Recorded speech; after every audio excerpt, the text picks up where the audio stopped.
Welcome to black board.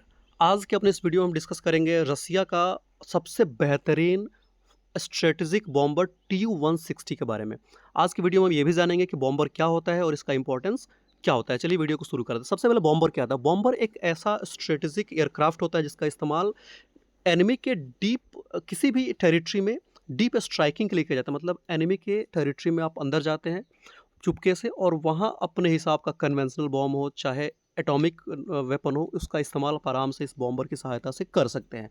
रसिया का ये bomber का नाम है टुपोलेव TU-160 जिसको वाइट स्वान भी कहा जाता है और नेटो ने इसको अलग से एक नाम दिया है ब्लैक जैक। ये एक सुपरसोनिक स्ट्रेटेजिक बॉम्बर है। सुपरसोनिक मतलब जिसकी स्पीड 1 मैक से ज़्यादा की होती है और ये अब तक का सबसे हेवी, सबसे भारी और सबसे तेज़ ऑपरेशनल बॉम्बर है पूरी दुनिया में।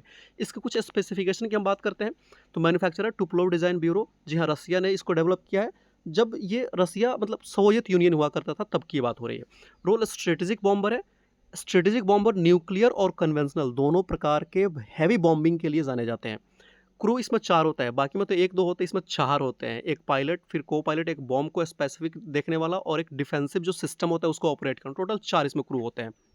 इसकी पहली फ्लाइट 1981 को हुई थी, जबकि सर्विस में रसियन डिफेंस फोर्सेज ने इसको 1987 में शामिल कर लिया था। डायमेंशन की बात करते हैं, लेंथ, विंग स्पैन, हाइट, ये सब देखते हैं तो आपको समझ आ सकता है कि काफ़ी भारी भरकम एयरक्राफ्ट है और होना भी चाहिए।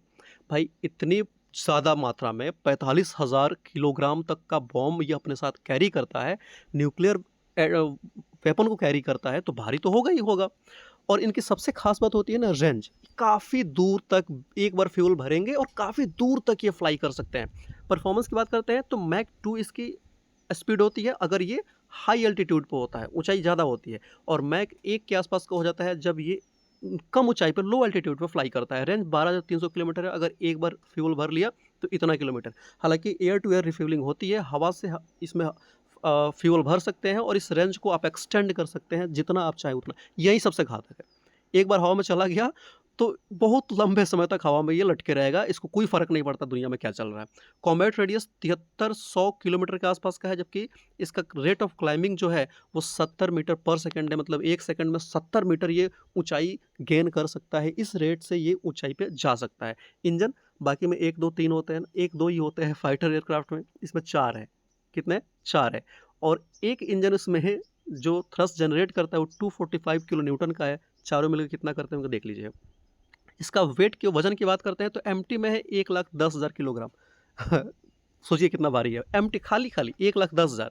जबकि मैक्सिमम ये कितना टेक ऑफ कर सकता है वजन के साथ, तो 2,75,000 किलोग्राम के साथ कर सकता है। इसका मतलब 1,65,000 किलोग्राम आप इसमें फ्यूल डाल सकते हैं। फ्यूल के अलावा मतलब फ्यूल के साथ साथ जो बॉम्ब्स होती हैं, जो मिसाइल्स होती हैं, उन सब का वजन 1,65,000 किलोग्राम तक हो सकता है। तभी इसे इतना घातक माना जाता है।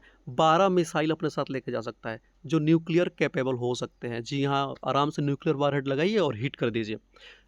बॉम्ब्स का तो पूछिए, कन्वेंशनल और न्यूक्लियर दोनों बॉम्ब्स ही इसमें आप कैरी कर सकते हैं क्योंकि इसका नाम ही बॉम्बर है। आई होप आपको सब कुछ क्रिस्टल क्लियर हो गया होगा और आप समझ गए होंगे कि रसिया का ये फाइटर एयरक्राफ्ट इतना इंपॉर्टेंट क्यों है। हालांकि नाम याद रख लीजिएगा, यूएसए, रसिया और चाइना, इन 3 के पास ही डेडिकेटेड स्ट्रेटेजिक बॉम्बर है। चाइना ने रसिया के इस बॉम्बर का कॉपी तैयार किया है, बाकी 3 के अलावा किसी दूसरे कंट्री के पास नहीं है। लेकिन कॉपी इसे, लेकिन चाइना के पास है तो सही।